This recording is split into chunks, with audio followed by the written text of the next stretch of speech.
Hi hello नमस्कार. आज आम्ही गेलो होतो तपोवनात.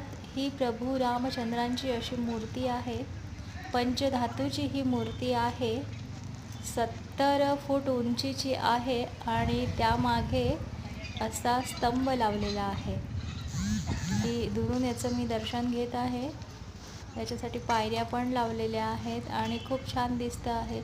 तांब्यासारखा कलर आलेला आहे. पंचधातूची मूर्ती असल्यामुळे तांब्यासारखा कलर त्याला दिसतो आहे, कॉपरसारखा. आणि खूप सुंदर आहे. उंच मूर्ती आहे, भव्य दिव्य आहे. आणि त्याला वरती शेड वगैरे असं काही केलं नाही. त्याच्यामुळे मग ती पावसाळा, उन्हाळा, हिवाळा सगळ्या ऋतूंमध्ये अशी ओपनच असते. कुठूनही जरी बघितलं तरी ही मूर्ती दिसते आणि खूप छान आहे. तर मी याचं असं गोल राऊंड असं घेत होती पिक्चर, कारण ती मूर्ती पूर्ण कॅमेऱ्यात येत नव्हती. त्यामुळे ते असं कॅमेरा पण हलतो आहे, कारण चालत चालत मी याचा व्हिडिओ काढते आहे. एका पूर्ण याच्यामध्ये येत नाही, ते कॅमेऱ्यामध्ये येत नाही. एवढी उंच मूर्ती आहे ती. आत्ता समोर आली आहे मी. प्रभू रामचंद्र भगवान की जय. नाशिकच्या